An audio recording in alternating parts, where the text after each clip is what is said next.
बिस्मिल्लाह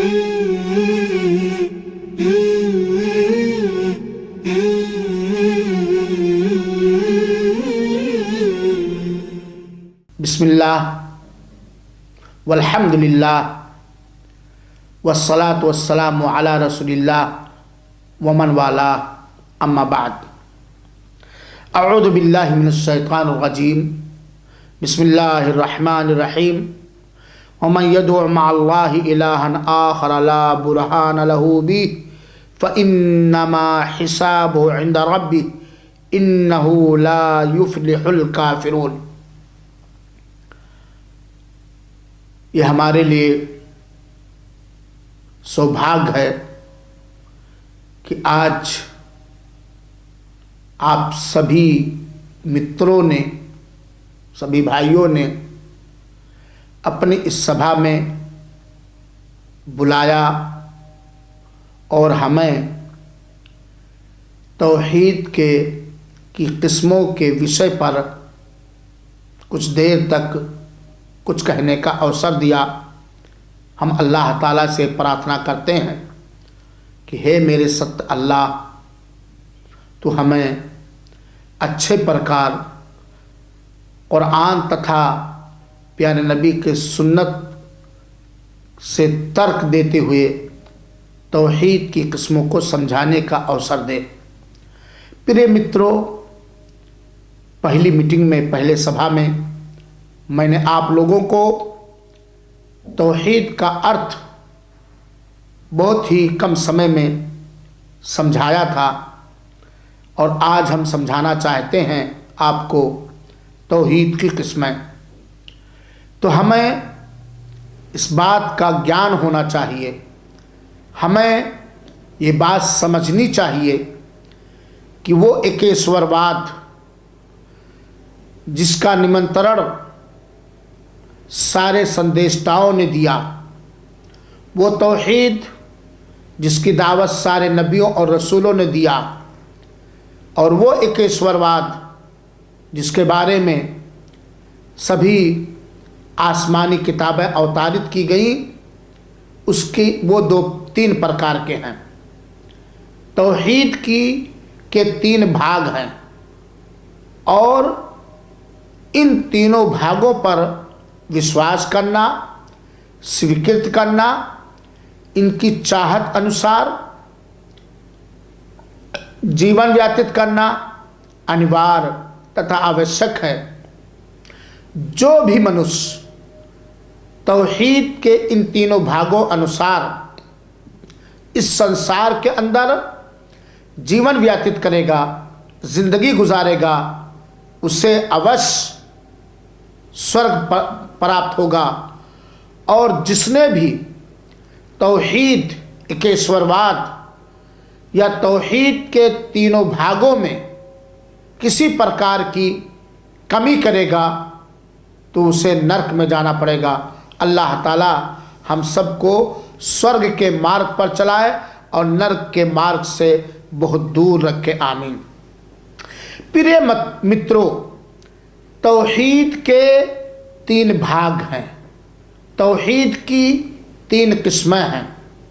number एक, पालन पोषण एकेश्वरवाद, जिसे अरबी भाषा में तौहीद रुबूबियत कहा जाता है। नंबर दो, ईश्वरत्व एकेश्वरवाद, जिसे अरबी भाषा में तौहीद उलूहियत के नाम से जाना जाता है। नंबर तीन, अल्लाह के नामों तथा उसके विशेषताओं में एकेश्वरवाद, जिसे अरबी भाषा में तौहीद अस्मा व सिफ़ात कहा जाता है। तो नंबर एक, पालन पोषण एकेश्वरवाद। नंबर दो, ईश्वरत्व एकेश्वरवाद। नंबर तीन, अल्लाह के नामों तथा गुणों में एकेश्वरवाद, तौहीद रुबूबियत, तौहीद उलूहियत और तौहीद अस्मा और सिफ़ात। और ये तौहीद के तीनों भाग, तीनों किस्में एक दूसरे को सम्मिलित हैं, एक दूसरे को लाजिम है, एक दूसरे में इन है, समझ लीजिए। ऐसा नहीं है कि तौहीद के एक भाग को हम स्वीकार कर लें और दूसरे दो अन्य भाग को हम नकार देना। तीनों को एक ही समय में उसी प्रकार से स्वीकार करना पड़ेगा, उसी प्रकार से विश्वास करना पड़ेगा जिस प्रकार से स्वीकार करने या विश्वास करने का निर्देश तथा आदेश हम सब के सत्य अल्लाह ताला ने दिया है। प्रिय मित्रों, अब आइए हम थोड़ा समझें कि पालन पोषण एकेश्वरवाद का अर्थ क्या है, यानी तौहीद रुबूबियत का मतलब क्या है। पालन पोषण एकेश्वरवाद का अर्थ तौहीद रुबूबियत का मतलब यह है कि दास इस बात पर विश्वास करे और इस बात को स्वीकृत करे कि अकेला अल्लाह ताला ही समस्त लोक और परलोक की चीज़ों को पैदा करने वाला है, रचने वाला है। सारी चीज़ों को रचने वाला मात्र अकेला अल्लाह ताला है और वही संसार का प्रबंधक है। वो संसार में लोक और परलोक में अपने इच्छा अनुसार जो चाहता है, जब चाहता है, जैसा चाहता है, वो अल्लाह करता है। वो अल्लाह संपूर्ण है, अपनी ज़ात में भी, अपने नामों में भी, अपने विशेषताओं में भी, अपने समस्त कार्य में भी। और वही अल्लाह ताला हर चीज़ के बारे में, समस्त वस्तुओं के बारे में संपूर्ण ज्ञान रखने वाला है और अल्लाह ताला हर चीज़ को घेरे हुए है। उसी के हाथ में हर प्रकार की बादशाहत है और वही अल्लाह ताला हर चीज़ पर कुदरत रखने वाला है, हर चीज़ पर शक्तिमान है। यह है तौहीद रुबूबियत। हमारा इस बात पर विश्वास होना चाहिए और हमें इस बात को स्वीकार करना चाहिए। दूसरी चीज़, तौहीद की दूसरी किस्म या तौहीद का दूसरा भाग तौहीद उलूहियत, ईश्वरत्व में एकेश्वरवाद। ईश्वरत्व एकेश्वरवाद जिसको तौहीद उलूहियत अरबी भाषा में कहा जाता है। तौहीद उलूहियत या ईश्वरत्व का एकेश्वरवाद का अर्थ यह है कि हर प्रकार की उपासनाओं और इबादतों में अल्लाह ताला को एक मानना। दूसरे शब्द में हम इस प्रकार समझ सकते हैं कि हर प्रकार की उपासना, हर प्रकार की पूजा और हर तरह की इबादत केवल मात्र सिर्फ अल्लाह ताला के लिए हो। किसी प्रकार की कोई भी उपासना या किसी उपासना का, किसी पूजा का कोई भी भाग अल्लाह ताला, पवित्र अल्लाह ताला के अतिरिक्त किसी अन्य के लिए ना करना, यह है तौहीद उलूहियत, ईश्वरत्व एकेश्वरवाद। जैसे दुआ, प्रार्थना, हम हर प्रकार की प्रार्थना, हर तरह की दुआ केवल अल्लाह ताला ही से करें और इस बात पर विश्वास रखते हुए करें कि अल्लाह ताला इसे स्वीकार करेगा। और हर प्रकार का भय और खौफ और डर हमारे दिल तथा हृदय में केवल अल्लाह ताला ही का हो। जिस प्रकार अल्लाह का भय हमारे हृदय में हो, उस प्रकार किसी अन्य का भय हमारे हृदय में ना हो। इसी तरह हर प्रकार की आशा तथा यास और उम्मीद केवल अल्लाह ताला से किया जाए। यह है ईश्वरत्व एकेश्वरवाद। हर प्रकार की आशा, हर प्रकार की उम्मीद केवल अल्लाह ताला ही से किया जाए। यानी हमारा इस बात पर विश्वास हो कि अल्लाह ताला हर प्रकार की उपासनाओं का अधिकारी है, हर प्रकार की इबादत का हकदार अल्लाह ताला का है। हर मनुष्य को चाहिए, समस्त वस्तुओं को चाहिए कि केवल उस अल्लाह की उपासना करें जिसने हमको और आपको जन्म दिया है, जिसने हमको और आपको बनाया है, जिसने आकाश बनाया, जिसने पृथ्वी बनाया, जिसने लोक तथा परलोक में नाना प्रकार की वस्तुओं को उत्पन्न कर दिया, जो लोक और परलोक का मालिक है। तो जब अल्लाह ताला ही हमारा रचयिता है, हमें उत्पन्न करने वाला है, हमें बनाने वाला है, लोक और परलोक की समस्त वस्तुओं को उत्पन्न करने वाला तथा उन चीज़ों का जन्मदाता है, तो उपासना के योग, पूजने के लायक, इबादत करने के लायक भी वही अल्लाह ताला है। चुनाचे हर प्रकार का सहयोग, सहायता, इस्ताअनत हमें केवल अल्लाह ताला ही से मांगना चाहिए। और हर कार्य में, अपने हर कार्य में, अपने हर इरादे में, अपने हर इच्छा में, अपने जीवन के समस्त कामों में हमें केवल अल्लाह ताला ही पर निर्भर होना चाहिए, अल्लाह ताला ही पर तवक्कुल और भरोसा करना चाहिए, अल्लाह ताला ही का भय अपने हृदय में बिठाना चाहिए, अल्लाह ताला ही से आशा करना चाहिए, हर भेंट अल्लाह ताला ही के लिए देना चाहिए, हर उपहार, प्रत्येक उपहार अल्लाह ताला ही के लिए देना चाहिए। ये है ईश्वरत, एकेश्वरवाद, जिसको अरबी भाषा में तौहीद उलूहियत कहते हैं। अल्लाह ताला ने सूरह मोमिनून की आयत नंबर 117 के अंदर फरमाया, वमन यदउ मअल्लाहि इलाहन आखरा ला बुरहान लहू बिही, जिसने अल्लाह के अतिरिक्त किसी अन्य को देवता माना, अल्लाह माना, जिस पर कोई प्रमाण नहीं है, जिस पर कोई प्रमाण नहीं है, जिस पर कोई तर्क नहीं है, तो उसका लेखा जोखा उसी के रब के पास है जिसको वो रब मानता है। इन्नहु ला युफ्लिहुल काफिरून, निःसंदेह अनेकेश्वरवादी कभी सफल नहीं हो सकता है। अल्लाह ताला सफलता अनेकेश्वरवादी को, मुशरिक को, काफिर को कभी प्रदान नहीं कर सकता है। प्रिय मित्रों, अगर हम अपने प्रकृति अनुसार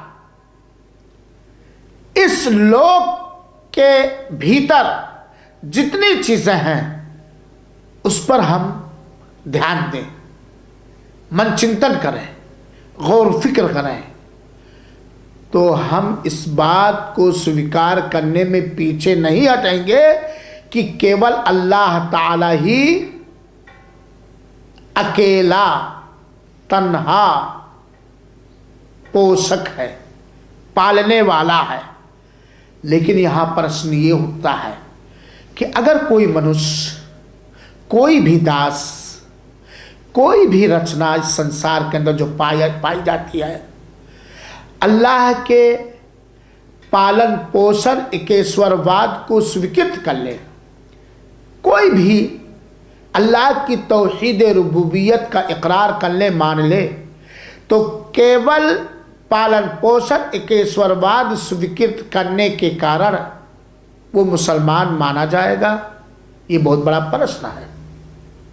इसका उत्तर ये है कि ये प्रिय मित्रों, अगर कोई भी मनुष्य केवल पालन पोषण एकेश्वरवाद को स्वीकृत करता है, ईश्वरत एकेश्वरवाद को स्वीकृत नहीं करता, तौहीद रुबूबियत को मानता है, तौहीद उलूहियत को नहीं मानता है, तो मुसलमान नहीं हो सकता है।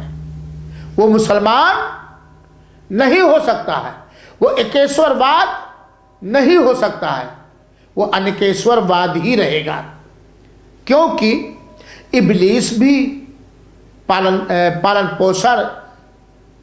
पोषण एकेश्वरवाद को, तौहीद रुबूबियत को इब्लीस भी मानता था। और मक्का के भीतर जिस समय अंतिम संदेष्टा बना करके भेजे गए, उस समय और उनसे पहले सारे अनेकेश्वरवादी तौहीद रुबूबियत, पालन पोषण एकेश्वरवाद को स्वीकार करते थे।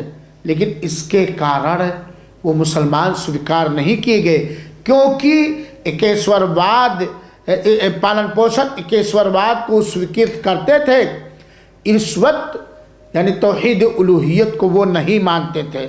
चुनाचे एकेश्वरवादी होने के लिए, मोमिन और मुसलमान होने के लिए आवश्यक है, ज़रूरी है कि हम तौहीद उलूहियत को स्वीकृत करें, ईश्वरत एकेश्वरवाद को पर विश्वास करें और उसको मानें। यानी मुसलमान होने के लिए, स्वर्गवासी होने के लिए, स्वर्ग में प्रवेश करने के लिए, अनेकेश्वरवादी या अनेकेश्वरवाद मार्ग से बचने के लिए ये अनिवार्य है कि हम इस बात को स्वीकृत करें, इस बात पर दृढ़ विश्वास करें कि सत्य अल्लाह, पवित्र अल्लाह जो आकाश में है, जिसके बारे में तौहीद के विषय में मैं बता चुका हूँ, वही सत्य अल्लाह अकेले पूज्य है, हर प्रकार की इबादतों का मुस्तहिक है और हर प्रकार की उपासनाएं मात्र उसी अल्लाह ताला ही के लिए होनी चाहिए। अल्लाह ताला ने सूरह बय्यिना के आयत नंबर 5 के अंदर फरमाया, वमा उमिरू इल्ला लियअब्दुल्लाह मुखलिसीन लहुद्दीन। सारे लोगों को, समस्त लोगों को, आदम अलैहिस्सलाम जब से आए या जब से लोग को परलोक अल्लाह ताला ने बनाया, समस्त लोगों को अल्लाह ताला ने केवल मात्र यही आदेश एवं निर्देश दिया है कि सब लोग निष्प्रह होकर के, मुखलिस होकर के उसी की इबादत करें, और यही सीधा राह है। प्रिय मित्रों, ईश्वरत एकेश्वरवाद, तौहीद उलूहियत को जिसने नकार दिया वो मुसलमान नहीं हो सकता है। क्योंकि अल्लाह ताला ने जितने संदेशता भेजे, अल्लाह ताला ने जितने भी आकाश से पुस्तकें अवतारित किया, या अल्लाह ताला ने लोक और परलोक में जितनी वस्तुओं को उत्पन्न किया, पैदा किया, चाहे वो नबी हो, चाहे वो संदेशता हो, चाहे वो समान दास हो, जितनी चीज़ों को भी उत्पन्न किया इस लोक और परलोक के अंदर, इस संसार के अंदर, इस कायनात के अंदर, सारी चीज़ों को केवल तौहीद उलूहियत के लिए पैदा किया है, अशहदु अल्ला इलाहा इल्लल्लाह के लिए पैदा किया है। इसलिए पैदा किया है कि हम इस बात की गवाही दें कि अल्लाह ताला के अतिरिक्त कोई सत्य उपास तथा पूज्य नहीं है, अल्लाह ताला के अलावा कोई इबादत के लायक नहीं है। चुनाचे अल्लाह ताला ने शुभ कुरान के सूरा अंबिया की आयत नंबर 36 के अंदर बयान फरमाया, वलक़द बअसना फी कुल्लि उम्मतिन रसूला अन इअ्बुदुल्लाह वज्तनिबुत तागूत। निसंदेह हमने हर समुदाय में संदेशता भेजा, ये संदेश देकर कि तुम संदेश अन इअ्बुदुल्लाह, ये कि केवल अल्लाह ही की उपासना करो, केवल अल्लाह ही की पूजा करो, वज्तनिबुत तागूत, और तागूत से बचो। तागूत कहा जाता है कि अल्लाह के अतिरिक्त जिन चीज़ों की, जिन वस्तुओं की उपासना की जाए, या अल्लाह के अतिरिक्त जिन लोगों की उपासना हो रही है, या जिनको देवी देवता माना जा रहा है, वो उससे प्रसन्न भी हो, उनको तागूत कहा जाता है। तो सारे संदेशताओं ने, सारे नबियों ने, सारे रसूलों ने अपने अपने समुदाय को, अपने अपने कौम को यही निमंत्रण दिया, यही संदेश दिया कि ऐ लोगों, तुम सब का रचयिता अल्लाह है, तुम सबको पैदा करने वाला, तुम सबको जीविका प्रदान करने वाला, तुम सबको हर प्रकार की शक्ति प्रदान करने वाला, इस लोक और परलोक का खालिक कायनात मात्र अकेला अल्लाह है। और उसके किसी कार्य में, उसके जात में, उसके नामों में, उसके गुणों में, उसकी इबादत में कोई भागीदार नहीं, मात्र उसी अल्लाह की उपासना करो। प्रिय मित्रों, हम थोड़ी देर रुक करके हम इस बात को समझें कि आज बहुत सारे मूर्ख लोग अल्लाह की दी हुई बुद्धि का सही उचित प्रयोग नहीं करते हैं, इसी कारण इस्लाम पर वार करते हैं, इस्लाम को बदनाम करने का संघर्ष करते हैं। प्रिय मित्रों, इस्लाम का मूल संदेश ये है, इस्लाम का मूल निमंत्रण ये है कि ऐ लोगों, सारे लोगों को हमें सदैव ऐ लोगों, केवल मात्र उसी एक अल्लाह की उपासना करो जो आकाश में है, जिसने आकाश को बनाया, पृथ्वी को बनाया, लोक तथा परलोक की समस्त वस्तुओं को बिना किसी के सहयोग के जिसने उत्पन्न कर दिया, उसी एक अल्लाह की उपासना करो।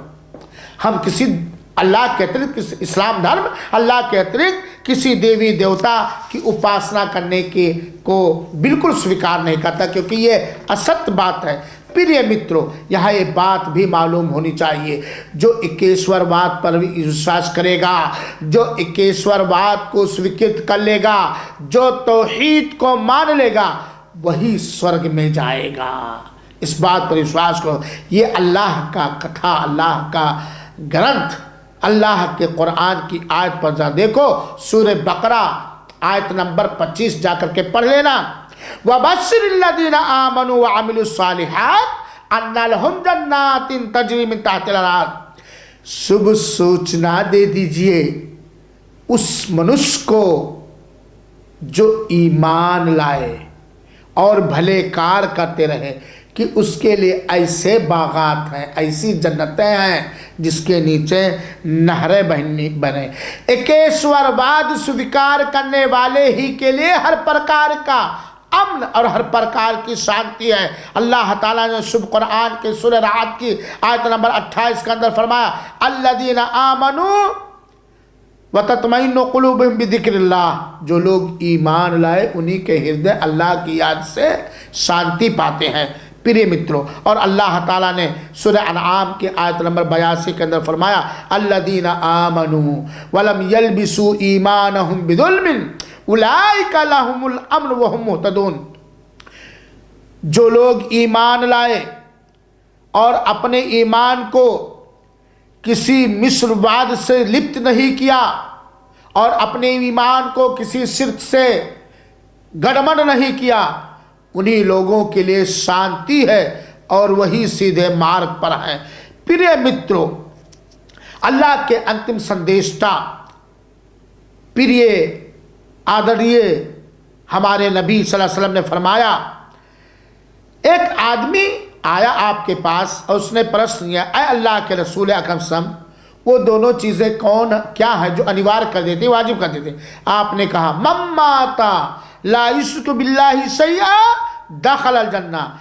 जिस मनुष्य को इस दिशा में मौत आई कि उसने अल्लाह के साथ कुछ भी शरीक नहीं किया, किसी चीज को भागीदार नहीं बनाया, वो स्वर्ग में प्रवेश करेगा। और जिस मनुष्य को मृत्यु इस दिशा में आई कि उसने अल्लाह ताला के साथ कुछ भी भागीदार बनाया, कुछ भी साझीदार बनाया, वो जहन्नम के अंदर, वो नरक के अंदर प्रवेश किया करेगा। लिहाजा प्रिय मित्रों, हम इस विषय को अच्छे प्रकार समझें। इसी प्रकार तौहीद के का तीसरा भाग तौहीदुल अस्मा व सिफ़ात, अल्लाह के नामों में, अल्लाह के विशेषताओं में एकेश्वरवाद। इसका अर्थ यह है कि हम इस बात को स्वीकृत करें कि अल्लाह के प्यारे प्यारे अच्छे अच्छे नाम और बुलंद बाला विशेषताएं और खूबियां हैं। हम अल्लाह के नामों को नकारे नहीं, अल्लाह की खूबियों को नकारे नहीं, उसमें किसी चीज़ को हम अल्लाह ताला का गलत माना ना ले और अल्लाह के नामों पर, अल्लाह की खूबियों पर विश्वास करते हुए, स्वीकृत करते हुए अल्लाह को उन्हीं नामों से पुकारें, उन्हीं खूबियों से पुकारें, उन्हीं विशेषताओं से याद करें जो अल्लाह ने अपने लिए अपने शुभ कुरान के अंदर या अल्लाह के रसूल अकरम सल्लल्लाहु अलैहि वसल्लम ने अपने शुभ हदीस के अंदर बयान किया है। ये हुई तौहीद की किस्में और तौहीद के भाग। हम अपने अल्लाह ताला से सत्य हृदय से ये प्रार्थना करते हैं, हे मेरे अल्लाह, तू ही हमारा रचयिता है, तूने ही हमें पैदा किया है, अपने इस पैदा किए हुए शरीर के अंदर तूने ही हृदय बनाया है, इस हृदय के अंदर तौहीद को स्थापित कर दे, इस हृदय के अंदर तौहीद के तीनों भाग को स्थापित कर दे और उसको समझने का अवसर दे और उन्हीं के अनुसार पूरी जीवन बिताने की तौफीक दे। आमीन। वसल्लल्लाहु वसल्लम अला नबीना मुहम्मदिन सल्लल्लाहु अलैहि वसल्लम। वस्सलामु अलैकुम व रहमतुल्लाहि व बरकातुहू।